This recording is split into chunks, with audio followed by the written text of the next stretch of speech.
Assalamu alaikum wa rahmatullahi wa barakatuh. Dear student, how are you at this moment? Hope you are all well. And Alhamdulillah, I am also well by the blessing of God. Dear student, today I am studying about the parts of speech of class 7 English second paper. Dear student, you know that I have finished 2 classes on the parts of speech. So, you know that there are 2 classes has finished on the parts of speech. In my first class, I have discussed there about parts of speech, and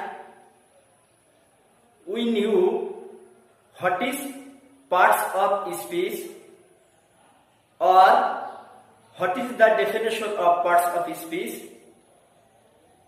or what is called parts of speech. Dear student, in my second class, I have discussed there what is noun and what is pronoun and what is adjective. Okay, now I am studying about verb. At first I shall discuss what is verb. তাহলে প্রিয় শিক্ষার্থীবৃন্দ, আমরা অতীতে যে 2টি ক্লাসে parts of speech কি, parts of speech কাকে বলে, এগুলো আমরা শিখেছিলাম। আমার দ্বিতীয় ক্লাসে আলোচনা ছিল নাউন, প্রোনাউন এবং অ্যাডজেক্টিভ সংক্রান্ত। প্রিয় শিক্ষার্থীবৃন্দ, আজ আমি তোমাদের এই পার্টস অফ স্পিচের অবশিষ্ট 5টি বিষয়ের উপরে আমি সম্যক ধারণা দেওয়ার জন্য চেষ্টা করব ইনশাল্লাহ। তাহলে চলো প্রিয় বন্ধুরা, আমরা একটু ব্ল্যাকবোর্ডের দিক খেয়াল করি। আজ আমরা পার্টস অফ স্পিচের চতুর্থ বিষয়টি ভার্ব নিয়ে আলোচনা করব ইনশাল্লাহ। প্রিয় শিক্ষার্থী, আমরা শুরুতে আলোচনা করব what is verb or what is called verb, অর্থাৎ ভার্বটা কি, ভার্ব কাকে বলে, এটা আমরা একটু জেনে নিব। তো আসলে ভার্ব শব্দের অর্থ হচ্ছে ডুইং ওয়ার্ড, অর্থাৎ যে শব্দ দ্বারা করা, যাওয়া, খাওয়া, কাজ ইত্যাদি বোঝায়, এই সমস্ত ওয়ার্ডকেই ভার্ব বলা হয়। এবার আমরা ভার্ব ব্ল্যাকবোর্ডে আমরা একটু দেখে নিই।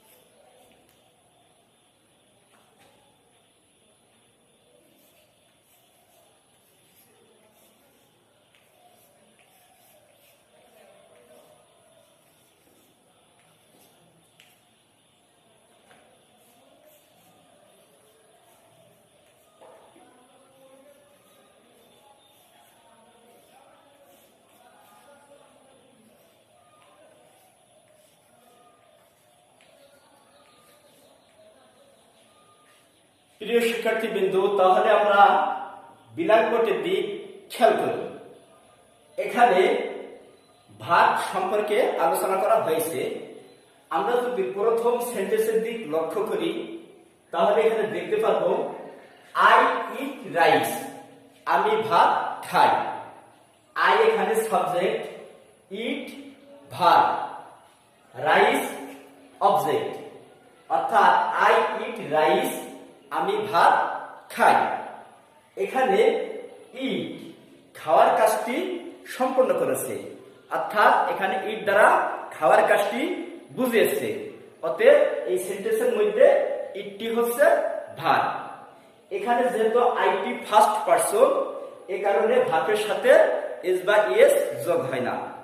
অতএব তোমরা জানো যে যদি কোনো সেন্টেন্সের শুরুতে সাবজেক্টটি থার্ড পারসন হয় এবং সিঙ্গুলার নাম্বার, তাহলে তার ভার্বের সাথে এস বা এস যোগ হয়। তো এখানে যেহেতু আইটা ফার্স্ট পারসন, এ কারণে এখানে ইটের সাথে এস বা এস যোগ হয় নাই।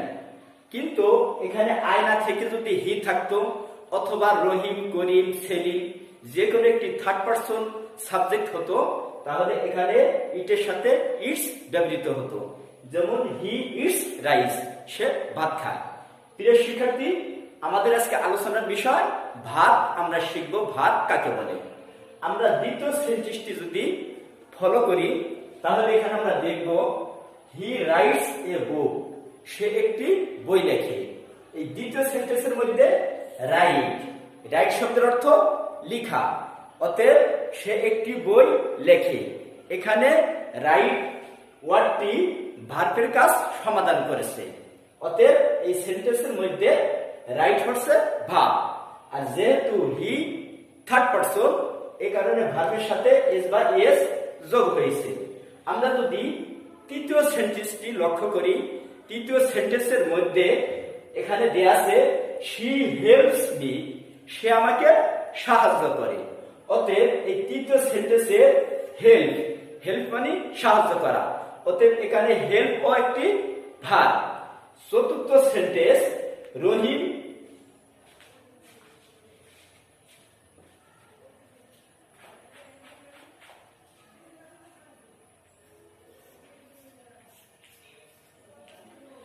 রহিম গোস টু স্কুল, রহিম স্কুলে যায়। এখানে গোস, এই গোস শব্দের অর্থ যাওয়া। অতএব এই চতুর্থ নম্বর সেন্টেন্সে এখানে গোটা ভাতের কাজ বুঝেছে। অতএব আমরা আগে আলোচনা করেছি যে যে ওয়ার্ড করা, যাওয়া, খাওয়া, সাহায্য করা এই ইত্যাদি কাজগুলো বোঝায় তাকে ভার্ব বলে। তাহলে আমরা এই উপরোক্ত চারটি সেন্টেন্সে চার ধরনের ভার্ব শিখলাম। ইট একটি ভার্ব, রাইট একটি ভার্ব, হেল্পস একটি ভার্ব, গোস একটি ভার্ব। প্রিয় শিক্ষার্থীবৃন্দ,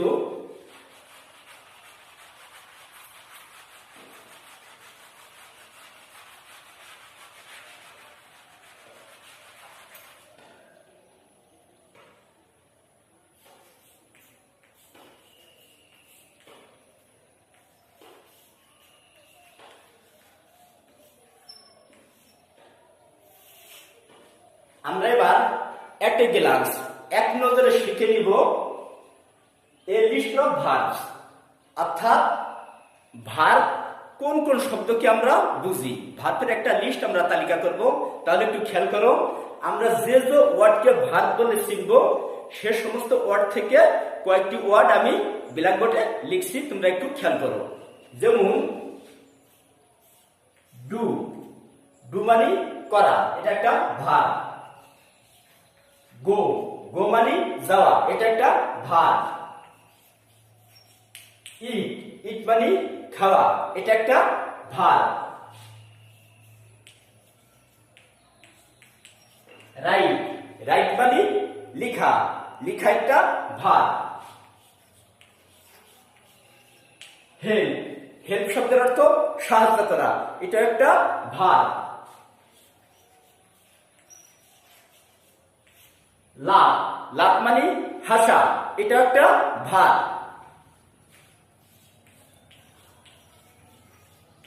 স্লিপ, স্লিপ শব্দের অর্থ ঘুমানো, স্লিপও একটি ভার্ব।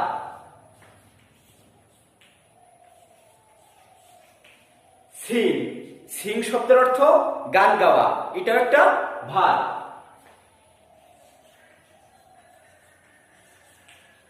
ড্যান্স, ড্যান্স একটি নাচা, ড্যান্স শব্দের অর্থ নাচা, এটা একটা ভার্ব।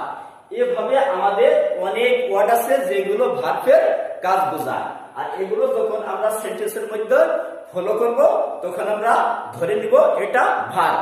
এছাড়াও বি ভার্ব আছে, am is, are, have, has, এগুলো কি ভার্ব হিসেবে ব্যবহৃত হয়।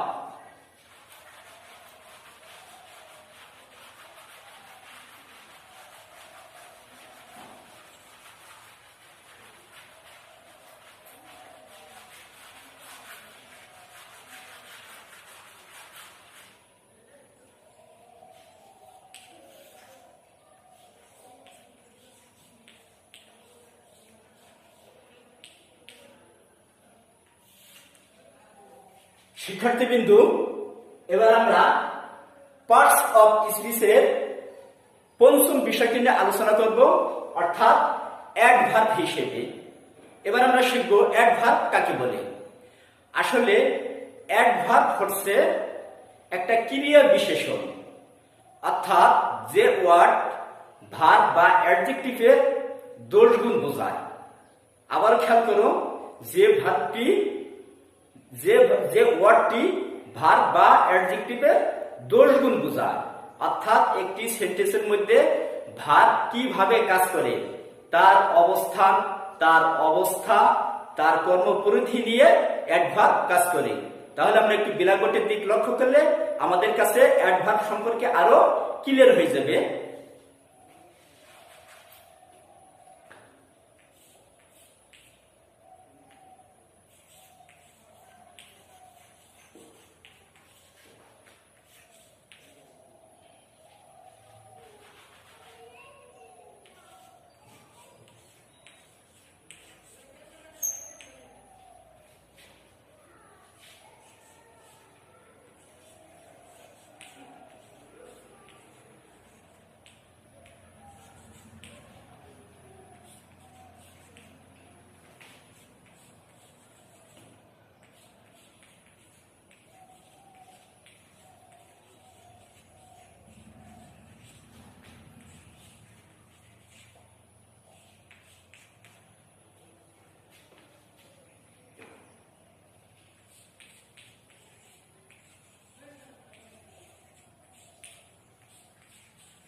এবার আমরা একটু খেয়াল করি, এখানে আমরা কয়েকটি অ্যাডভার্ব প্রয়োগ করেছি।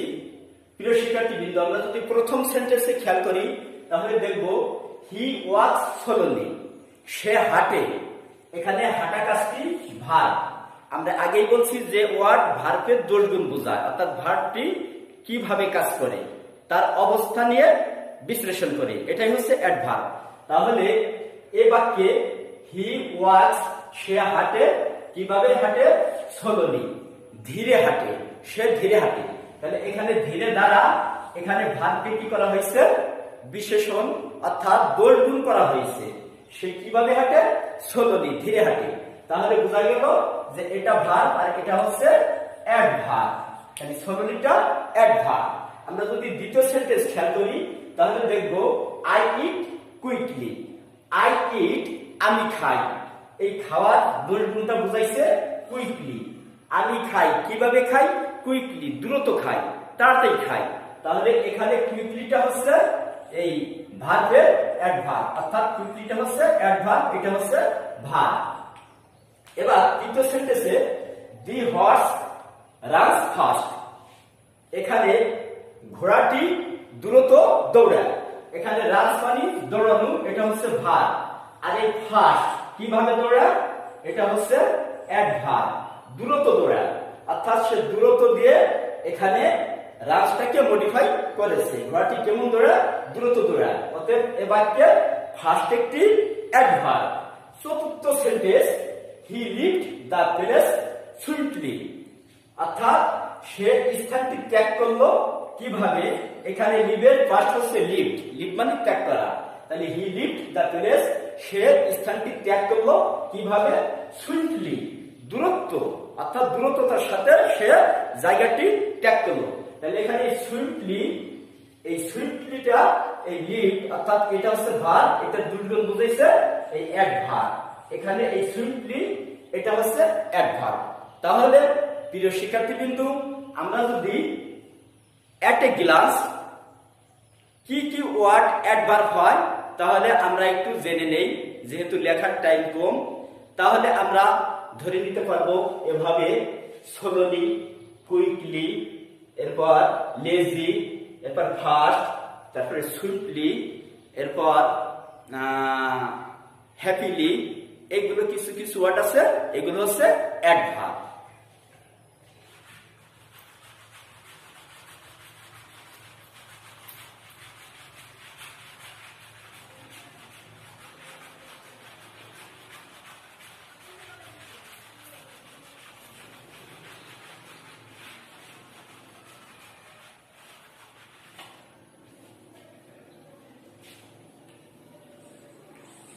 এবার আমরা ষষ্ঠ নম্বর নিয়ে আমরা আলোচনা করব। এখানে ষষ্ঠ নম্বর আছে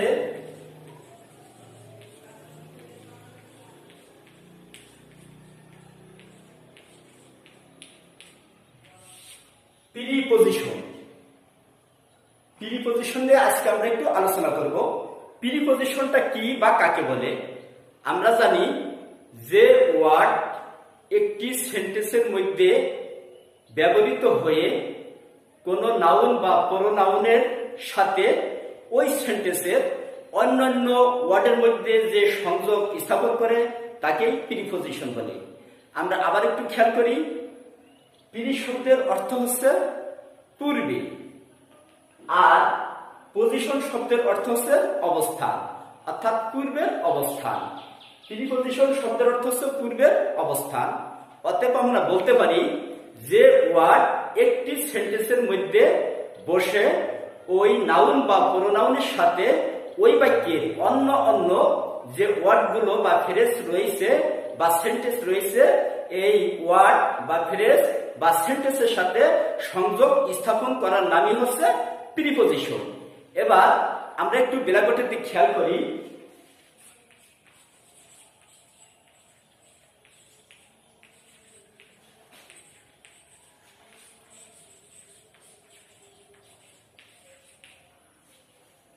দি book is on the table, বইটি কোথায় আছে?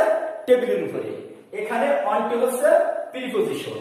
অতএব এখানে অন, এখানে বুক, বুকটা হচ্ছে এখানে সাবজেক্ট বা নাউন। তাহলে এখানে এই নাউনের সাথে অন্যান্য, যেমন টেবিল একটা নাউন। তাহলে আমরা আগেই বলছিলাম যে ওয়ার্ড একটি সেন্টেন্সে বসে ওই ওয়ার্ডের নাউন বা প্রোনাউনের সাথে অন্যান্য ওয়ার্ডের যে সম্পর্ক স্থাপন করে তাকে প্রিপজিশন বলা হয়। তাহলে আমরা দেখতে পেলাম যে এখানে অন ওয়ার্ডটি বসে এই দুই মানে বুকের সাথে টেবিলের সংযোগ স্থাপন করেছে। অর্থাৎ আমি যদি তোমাকে প্রশ্ন করি যে হোয়ার ইজ দা বুক, বইটি কোথায়, তাহলে তার অ্যান্সার তুমি বলবা the book is on the table, বইটি টেবিলের উপরে। তাহলে এখানে এই বাক্যে অনটি হচ্ছে প্রিপজিশন। আমরা একইভাবে যদি সেন্টেন্স তৈরি করি,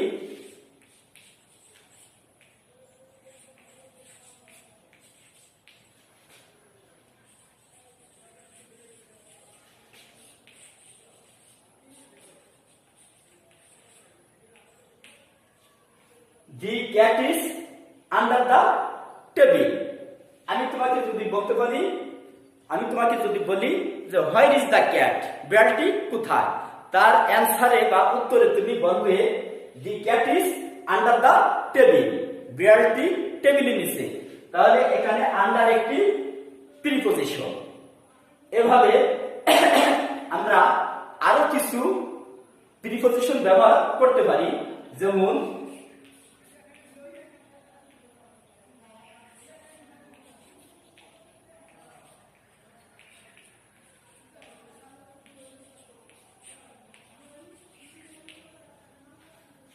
আমরা ভয়েস সেন্সের ক্ষেত্রেও প্রিপজিশনের ব্যবহার দেখতে পাই।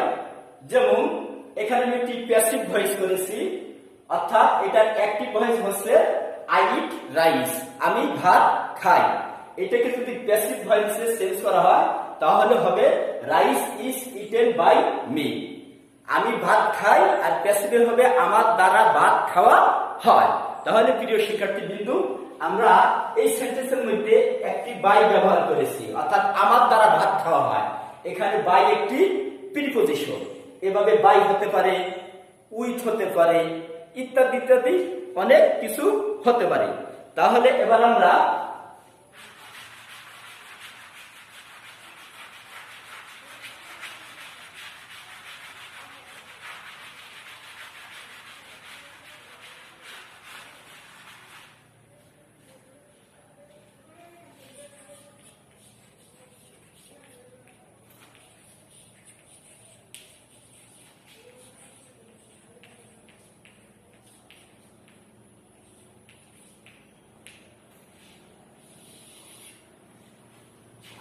এট এ গ্লাস, এক নজরে এ লিস্ট অফ প্রিপজিশন, প্রিপজিশনের একটি লিস্ট আমরা খেয়াল করব। তোমরা একটু খেয়াল করো, অর্থাৎ একটি সেন্টেন্সের মধ্যে কোন কোন ওয়ার্ডকে আমরা প্রিপজিশন হিসেবে চিনতে পারবো, একটু খেয়াল করো।